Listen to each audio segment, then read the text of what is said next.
This episode is brought to you by LifeLock. The holidays mean more travel, more shopping, more time online, and more personal info in places that could expose you to identity theft. That's why LifeLock monitors millions of data points every second.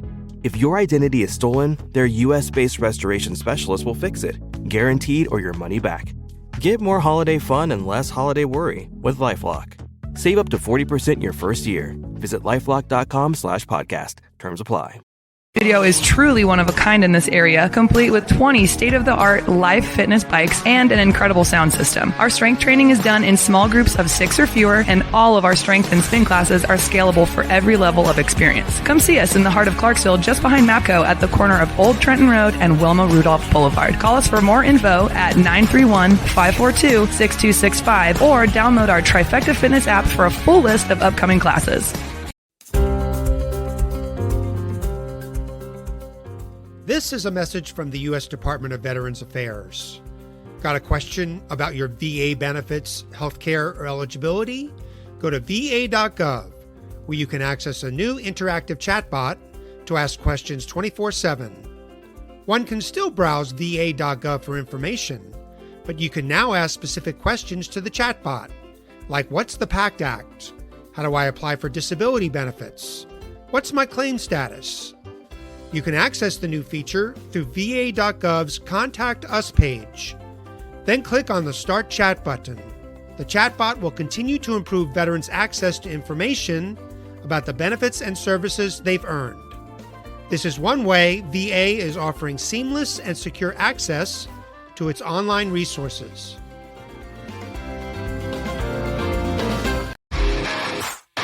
All right. Welcome back. MisFitNation Show. We are a show founded by a veteran and hosted by 2 veterans and a military spouse. Our mission is to get people to tell their stories to the world. If you're an author, share your tips with the Misfit Nation. If you're a musician or an actor, our audience needs to know how they too can get into the business. Coaches, we love our coaches. Come on and share your tips with the Misfit Nation to help them become better versions of themselves. If you are a corporate leader or an entrepreneur, come on and show how you did it and how hard you have fought for success. If you are a veteran, first responder, or Gold Star family, we would love to have you come on and share your story with the Misfit Nation. We always have time for you. If you're feeling down, alone, or starting to see the darkness, Stop. Think about those who are around you. You are not alone. You will be missed. If you feel like your problems will be a burden to those in your inner circle or feel embarrassed, dial 988. If you are a veteran, take option 1. We need you to keep pushing forward. Don't make a permanent solution to a temporary problem. If you are a new listener, welcome to the Misfit Nation Show. Be sure to subscribe to our show on your favorite podcast app. Also on our YouTube channel at @the_Misfit Nation. Subscribe and click the bell to keep you up to date on our latest episodes and all of our news. You can also find us on Heroes Media Group and About Face Radio. Now, let's get to the show!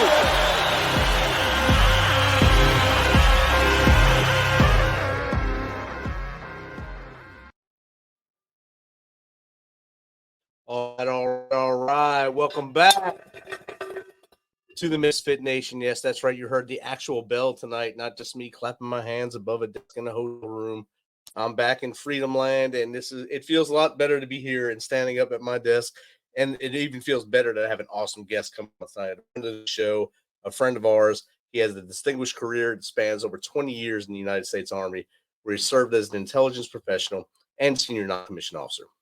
Throughout his military service, he was committed to taking care of his fellow soldiers, a mission he continues to do through his VET S.O.S podcast. With a master's degree in administrative leadership from the University of Oklahoma and several advanced degrees under his belt, he brings a wealth of knowledge and expertise to his work.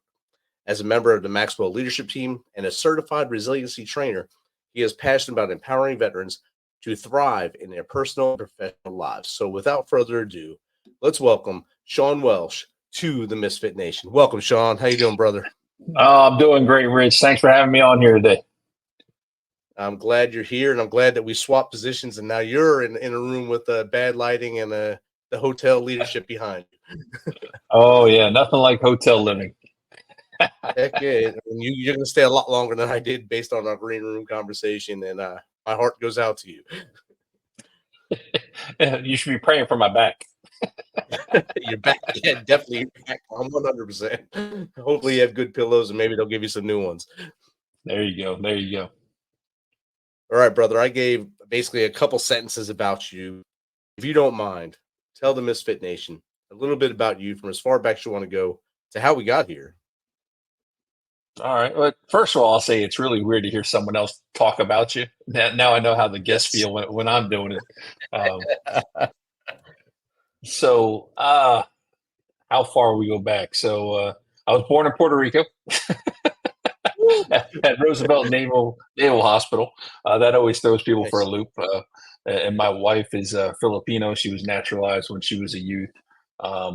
So when we got married down at the courthouse, they really looked at us funny trying to do the marriage certificate. So, but no, I've been married for 23 years.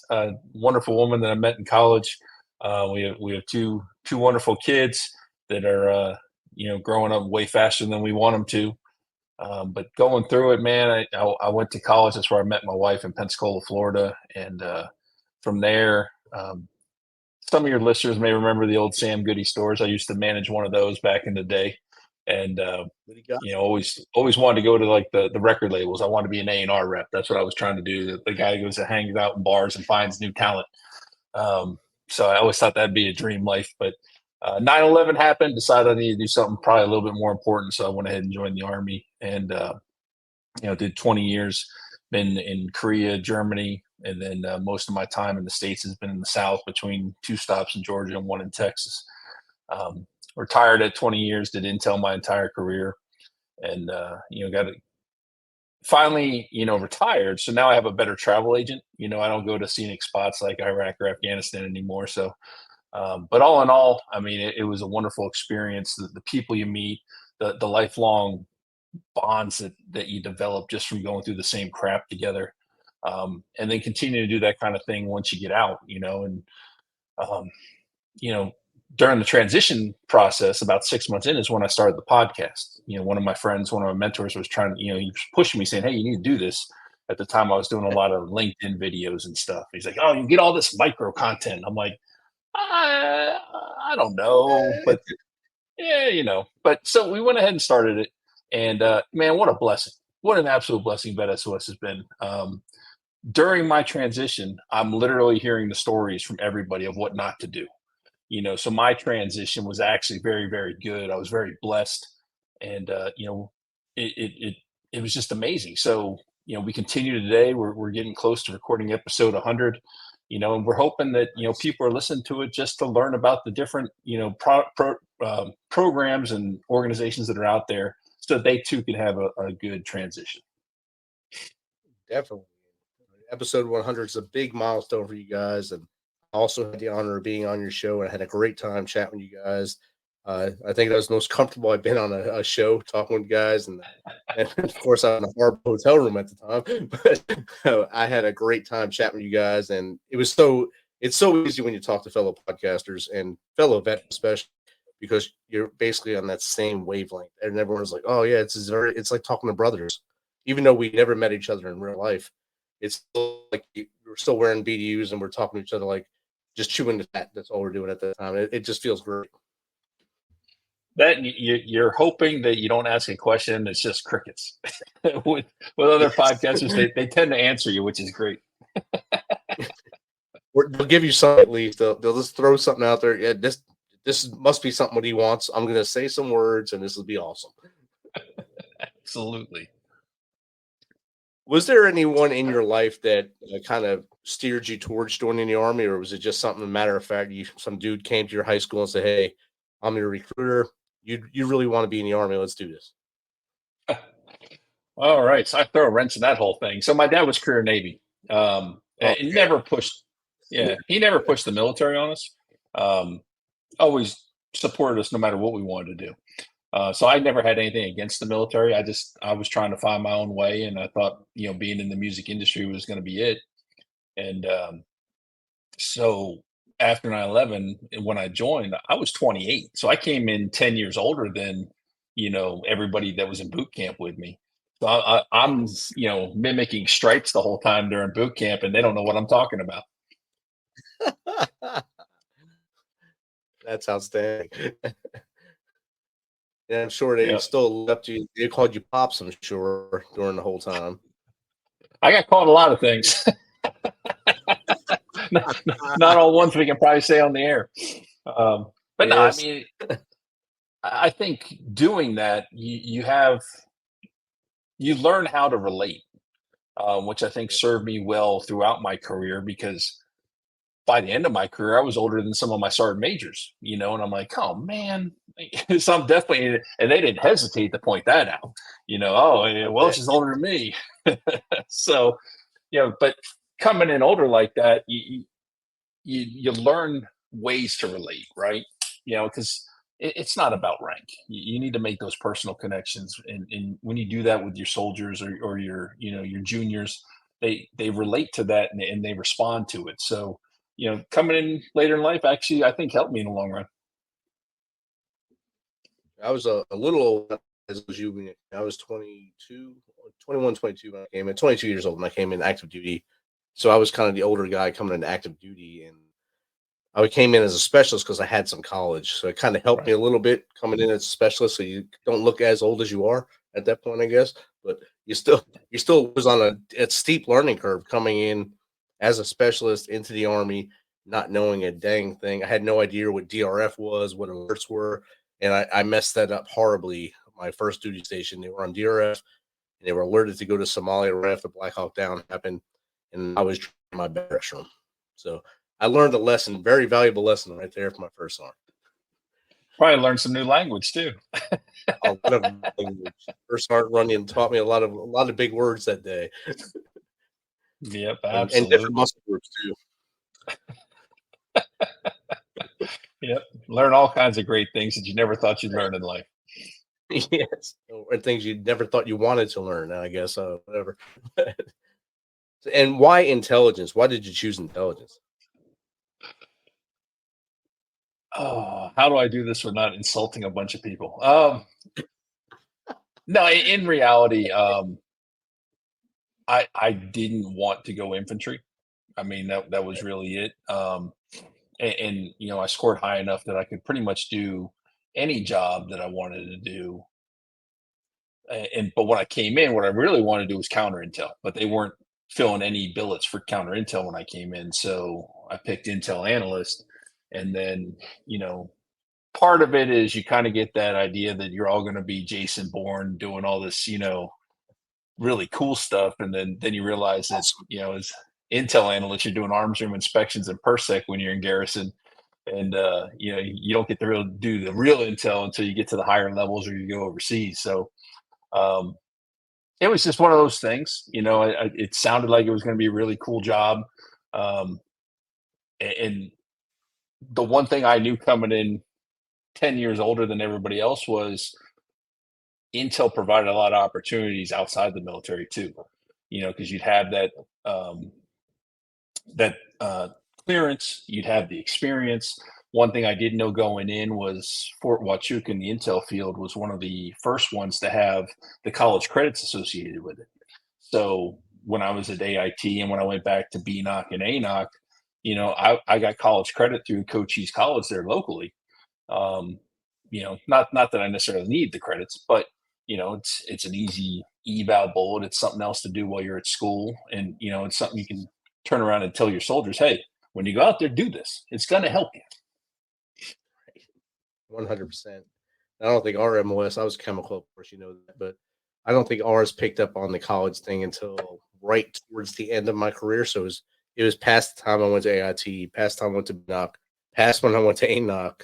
So it was for the new soldiers. It wasn't for me at all. So I got basically what the Army is telling you you're supposed to when you go to a college. We'll give you 7 credits for physical fitness and an elective. Awesome. Thank you. And that's what I got.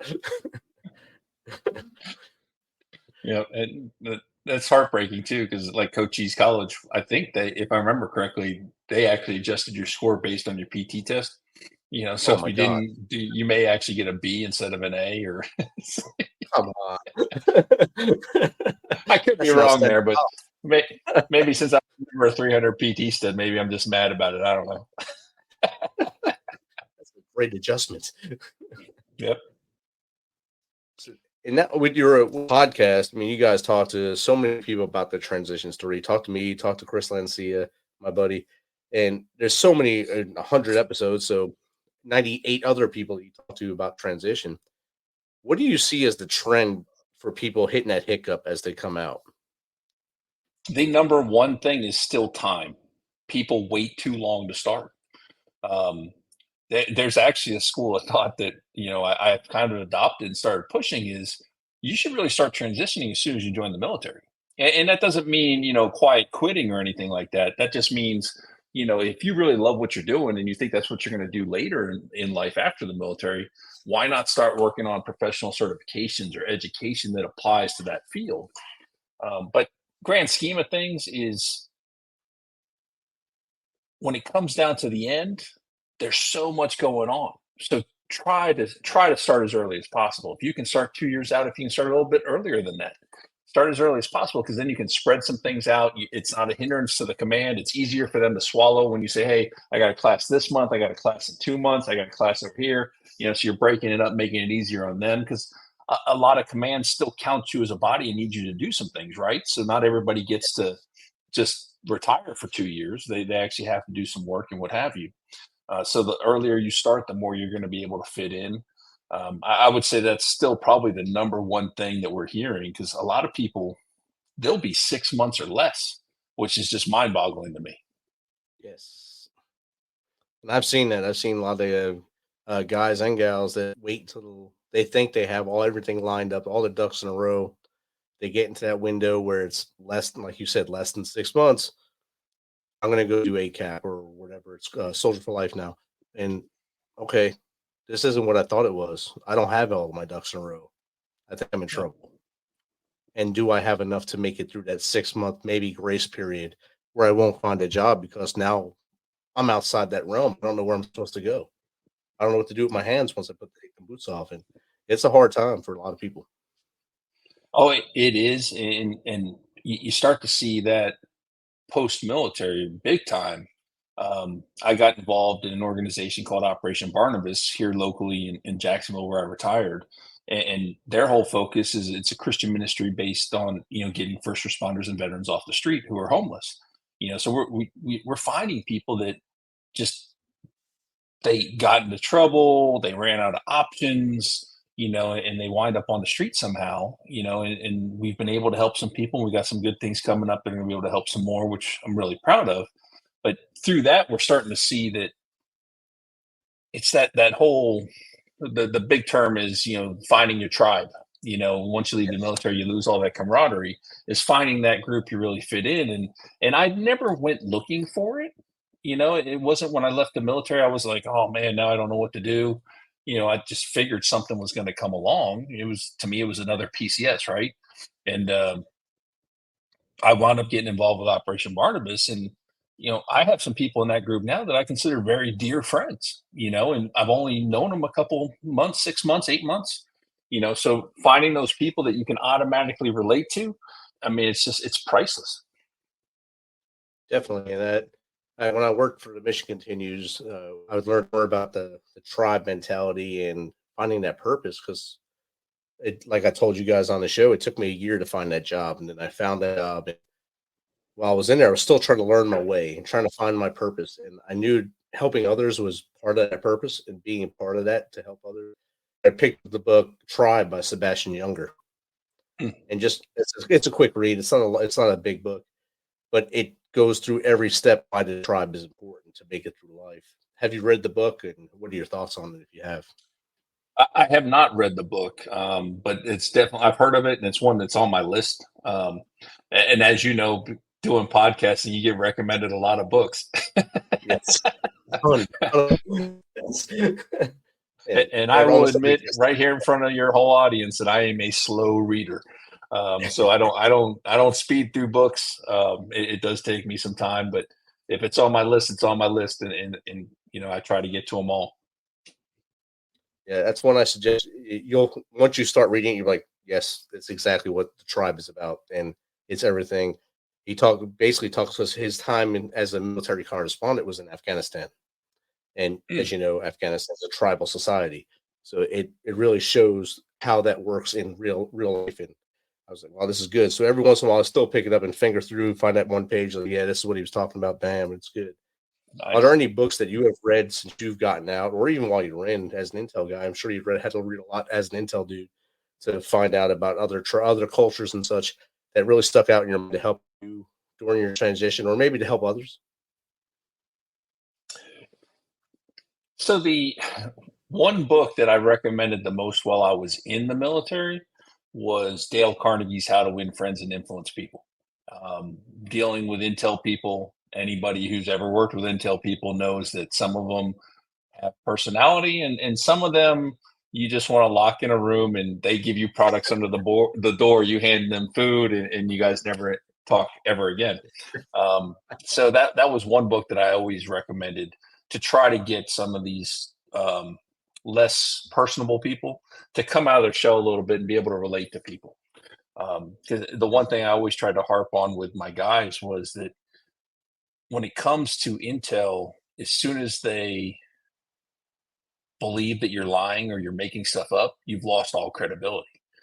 So you have to be able to build that connection, and you can't be scared to say you don't know, but I also expect you to go try to find the answer, right? So when we're doing an Intel brief, if we don't know the answer, we better go find it, because it meant enough for somebody to ask the question. So that was one book I always recommended. Since I've been out, the one book that I recommend to just about anybody who, especially if they haven't done their VA claim, is Paul Lawrence's book on the doing the VA claim. It's basically a how-to SOP. I mean, it just breaks down everything. And for some reason, the actual title is skipping me right now, but just a fantastic book. If you don't know Paul Lawrence, he was the undersecretary of the VA for benefits under, I think, Trump. So comes in with that experience, knows how to do it. Great book for the transition piece. Another book, the Commit Foundation has a book, and I'm drawing a blank on book names tonight. But that's another good one that really helped, because I did the Commit Foundation's program, and reading that book in conjunction with it really helped the whole thing go along. But those are probably the two main ones that I try to recommend to people. There's a handful of leadership books I really like. Some of it through the Maxwell stuff that I've done. Bob Berg has a great book called Go Giver. It's all about being a servant leader, and in that giving to receive type mentality, where you're going to get further in life by giving to others. That's another great book, I think, especially for young leaders. Yes, I think Paul Lawrence's book is Veterans Benefits for You.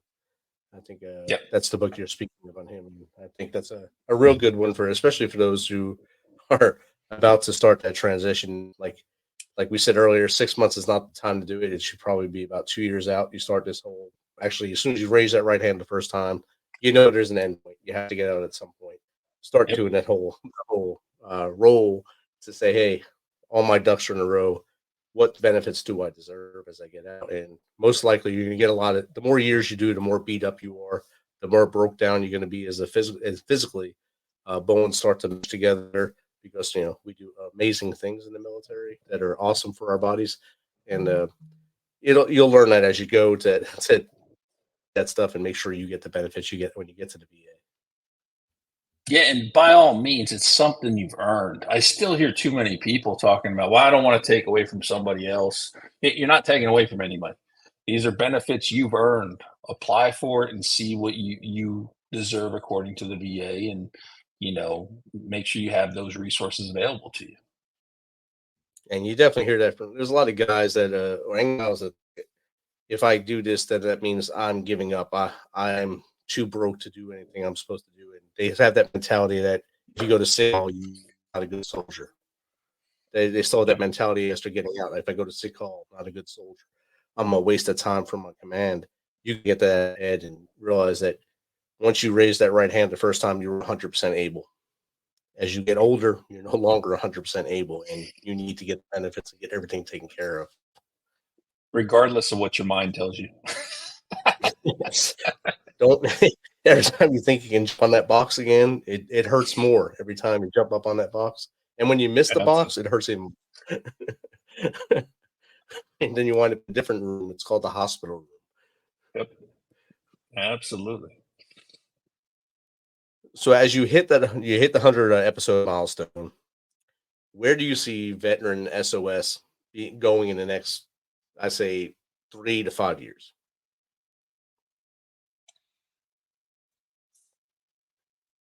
I would like to see a Joe Rogan contract. Hey, Spotify, you listening? Yeah, there you go. It's funny, Eric, my co-host, and I, the biggest thing we want to do is educate. Right.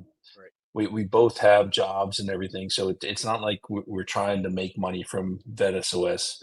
But we would like to, start bringing in sponsors and bringing in advertising, mainly because there's a lot of things I'd like to do with the program.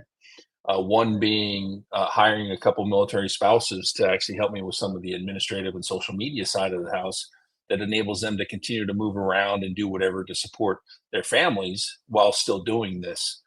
We have a volunteer right now who's a military spouse. He's got a couple young ones at the house, so ideally we'd love to be able to pay, so that she can stay home, and give the kids the attention they need. The other thing we're working on right now is, and I'm hoping to roll this out hopefully by the summer. I've been running into a couple hiccups, but we're doing a piece called Sharing Our Stories. So the one thing that we all agree on is everybody has a unique story, and everybody's story is powerful, because you never know who's going to hear your story and be like, man, I'm going through the same thing, or the same thing happened to me. And next thing you know, they realize they're not alone. And that's, to me, just such a powerful thing. So what we're looking to do is create this automatic recording platform where people can come on in about 15 minutes or so, tell their transition story. And then we'd like to make it so that it's completely sortable by all kinds of demographics. So if you want to talk to, or if you want to listen to just senior non-commissioned officers in the Army, you can filter by that and listen to their stories. If you're a general officer and you only want to listen to general officers, whatever the case may be. But I think once I roll this out, and if we make it as easy as I'm trying to, we could quickly have thousands of stories, which would just be amazing to capture all these stories where people can just tune in and listen and realize that they're not alone. So that's the next thing we're trying to do. We're just trying to figure out all the pieces of it to make it as easy and seamless as possible, and a great way to capture it so people can actually look through it. And I'm a firm believer, if people can tell their story, it relieves that pressure. No matter what how their transition went, if they tell their story from no matter how far back they go to get that transition point, it helps them breathe a little easier, even if it's just sharing with you on that voice recording, or knowing that it's going to get shared with others to them. That'll help them in their life as well, and then help at least one person that listens to it through your platform to make better choices as they move forward. Yeah, and that's probably one of the biggest things I've learned through just being on LinkedIn and doing the podcast is you never know how many people are actually listening.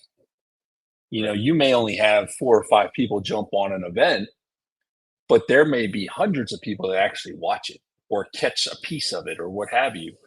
So the impact can be infinite. And so being able to capture as much of that and put it all in one place where people can filter through it, if we reach one person, it's all been worth it. Yes. And I try to tell that to people all the time, reach one, teach one.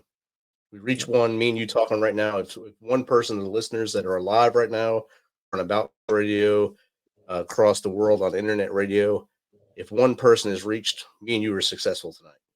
And absolutely, when this goes on the platforms later on the audio, if one person or one dudette says those two said something that actually made sense to us, they might have been rambling, but they got it on. They said something that made sense to me, and I can make sense of this. I know what to do, not my next steps in life. I can tell my story. I can be successful. I can get that job I want. and now I found my passion.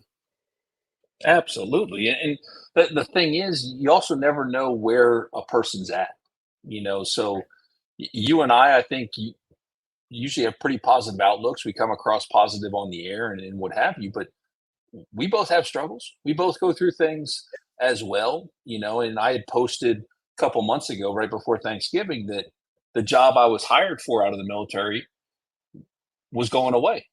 Now the company wanted to keep me, which was a blessing, but I had to change jobs. So nowhere in my transition plan was after a year, you need to go get a new job. Right. So you wind up going, oh man, I got to revisit all this transition stuff and figure out, what I want to do. And, if I want to stay with the company, if I want to do something else and what have you. So, the thing is, no matter how your transition went, there's always additional things. We're going to continue to transition. We're going to continue to grow, so, check out, these types of events, these podcasts where you're going to hear stories and you're going to realize, oh man, I'm not the only one, and hopefully it helps you.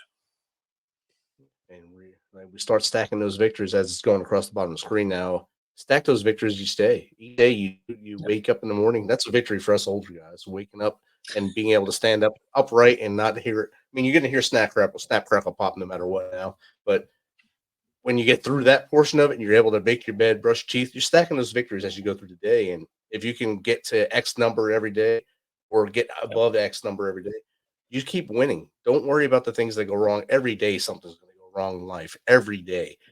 But learn from it and move forward. Don't dwell upon it. If you dwell upon it, you're never going to get your feet going. It's going to be like quicksand or some spiders attacking you. Just forward and stay positive and stay forward. And I think that's what both of our shows do. And your show is awesome because it focuses on that trends piece, which a lot of people do not ever talk about. Yeah, and that's where we're trying to stay. When I was just so overwhelmed with all the support we were receiving as veterans, coming out of the military, transitioning, all the support that's available to us, and then realizing that nobody tells us about any of these. So I knew I wanted to find a way to give back. I never expected it to be a podcast, but to me, this is a way that we can give back to the community and hopefully help people behind us find those resources that really, are valuable to them. And going along with the stacking victories piece, I've always loved the 1% every day type mentality. If I can get 1% better in something, whether that's doing, a workout every day or reading 30 minutes in a book every day or the Bible or whatever it may be, you start building those routines and you start doing that every day. The difference over the course of a year is just ridiculous, so that's what I try to encourage people to do as well, Definitely. And I think if people can just get out of their own heads, get out of your head where this one negative thing is, I'm done. I hit this wall today. I'm done. I'm not going to get past lunch. Lunch is going to come. Dinner's going to come. You just got to keep moving forward. And no matter what that little hiccup was in the morning, you're still with us. Stay with us. Keep pushing forward. Phone a friend. Ask for help. Oh, yeah. Every one of us would rather talk to you at some weird hour of the day than go to your funeral. I mean, that's just without a doubt common throughout 100%. Our community. Definitely. And I think hit the nail. That nail has been driven in, I think, between both of our shows and other shows within our network of friends that have shows. We tell everyone, call us. We're here for you. And I will pick up my phone. And not like I did as a platoon, so I'm not going to yell at you when I pick it up, but I'm going to say, hey, are you all right? Can I help? What can I do for you right now? I mean, I may not be right next to you, but maybe I know someone where you are, and I can maybe get them to connect with you and get you the help you need. Yeah, it's funny. The later or the earlier in the morning the phone call comes, it's usually worse than news. That doesn't change no matter what uniform you wear. I don't care what uniform you're wearing. If the call's after between midnight and 5 a.m, it's not good. It's never good unless someone's overseas and doesn't know how to do the time management call. That's the only time I accept that. Yep. So we talked about your show. We talked about your transition. You talked about your career now. where do people get in contact with you to maybe just hang out with you on your show or maybe get on your show? So we can go to VET.SOS We actually have a link on there if you want to be on the show. Now, the one thing I will say, all right, is our focus is on that transition space and the people who help in transition. Once we get this sharing our stories piece going, then I'm opening it up to everybody. I want every veteran to record their story. So there's going to be two separate links that come in down the road. But it's one of those things that you can reach out to me there. I'm on Veterati, so if you want to use me as a mentor call, you can do that as well. You can also email me, shawn.welsh00@gmail.com, or hit me up on LinkedIn. And of course, I got a calendar thing too. You can hop on that calendar and we can chat. We can do it any way you want to do it. I love talking to people. I love meeting people. Because the one thing I try to tell everybody in transition is do not limit yourself. Be willing to try new things. Never once did I thought I was going to do a podcast. For a couple of months here, I was doing a local TV spot. I'm currently working on a book. I have English teachers that will roll over in their grave if they knew I was writing a book right now. So Shawn? it's it's one of those things where you keep your mind open because this is your transition. Make the most of it because you never know what door is going to lead to what. Next thing you know, you're in just some amazing situation. So, be open and keep trying things. Definitely. Don't put walls up around you based on what you have done for the last X amount of years. Yep. So much more to give to the world. You don't know the limits of your talents and your passion. Where your passion goes is where you go. Got to find it sometimes, but once you find it, dig in and stay with it. And every little skill translates one way or another. And I just posted about this past week. I'm now working as a safety professional on a job site for a construction company. The nuts and bolts of my job is being a first sergeant walking around the motor pool asking privates why they don't have their gloves or iPro on. There's PT bill. You're making these corrections all day long. So just that one skill of walking around the motor pool translates into, I would say, 50% of my job right now. Now, of course, a lot more goes into that with OSHA and everything, but just looking for things out of place and things that don't look right. That's something as a non-commissioned officer, that's your bread and butter. You're always looking for corrections. So that's day to day. You may not think it's day to day, but it's ingrained in your head to look at people as they walk by and make sure all their buttons are buttoned, your shoes are tied correctly, and I missed the black said, boots. don't have your hands in their pockets on that job site. Definitely. See, always a comedian out there. Thanks, RJ. But that's the things we were not really trained to do, but made to do. We learned to be leaders. We went to your PLDC, WLC, wherever you want to call it now, and you learn that. Then you go to your next level, BNOC, BLC, ALC, and you learn all this stuff. You learn how to lead and little tools and tricks, but you don't think they're worth anything until all of a sudden it's just secondhand nature. And you can do anything you want to put your mind to. Oh, yeah. And there's so many things that are just muscle memory from the military. And I'll tell you, that knife hand comes out quick, and I don't even remember using the knife hand a whole lot in the military. But you get out here in the civilian world, next thing you know, you want to hem somebody up. But you can't, right? Yes. You get that little twitch in your shoulder. Yeah. Dang, what's happening? But, and there are adjustments. I remember the first meeting I held, and people were coming in late. I'm like, start twitching, and you don't show up late to the meeting. Now you're on your phone. Oh my God! The problem is, what's going on with you? There's definitely adjustments, man. Yeah, it's a whole other world, especially if you go to an organization that has no military connection. It's a totally different world. And stay strong, friends out there. If you leave the military, go to a non-military organization, stay strong, especially if you love the position. You love the job, stay strong and stay focused on what the job is, not the people around you. That'll all come together as you grow within the organization.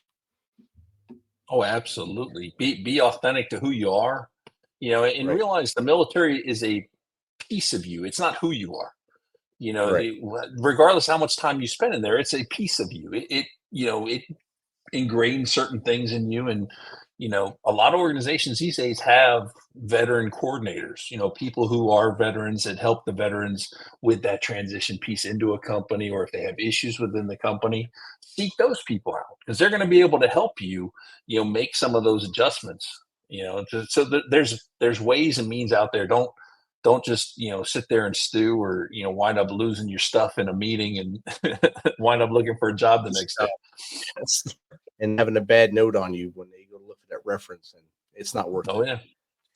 Just take a deep Absolutely. breath, let it in, and say, where do I want to be tomorrow? And that tomorrow is going to be a better day. It always is. Shawn, as we get close to closing here, I want you to give the audience 3 bit of advice that helped you transition and might help them transition as they move towards that position. The number one I tell everybody is start early. You have to start early. The earlier you do it, the better you're going to have it.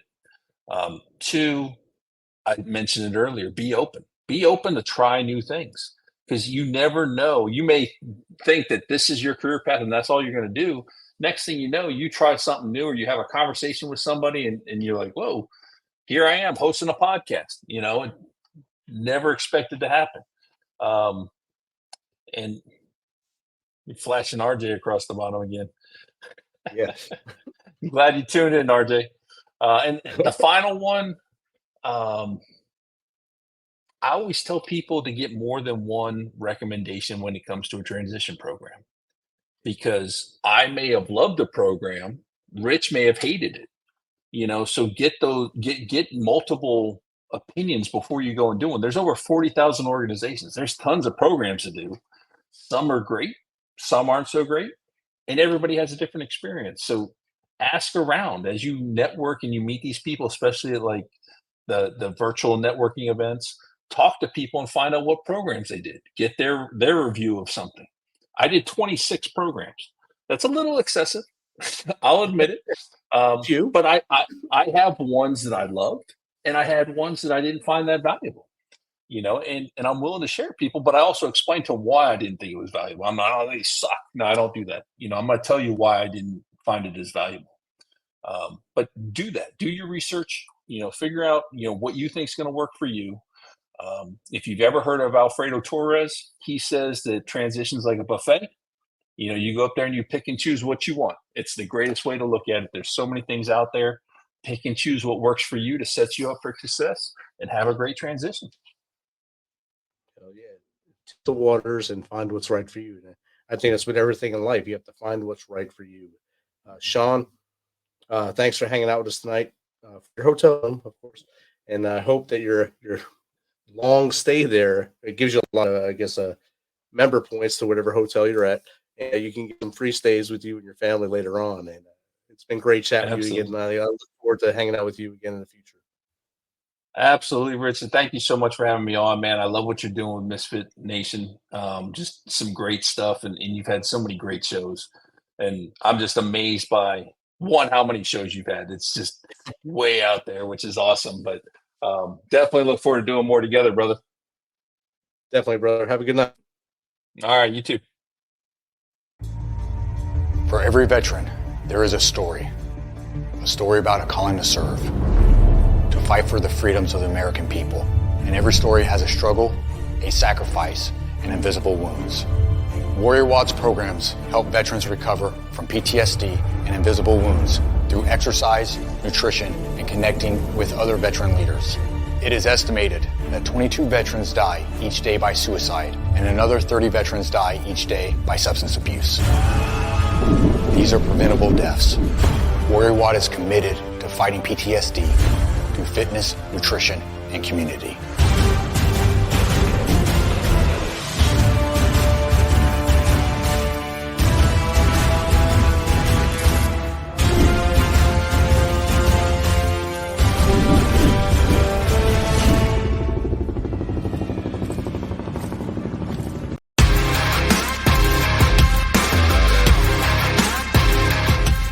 Thanks for checking us out and being a part of the Misfit Nation Show. Don't forget to visit our website at themisfitnation.com. That's themisfitnation.com. Check out all our past episodes and get some of the great Misfit Nation gear for you and your family. As always, be humble, stay hungry, and keep hustling because we are Misfit Nation. Misfit Nation.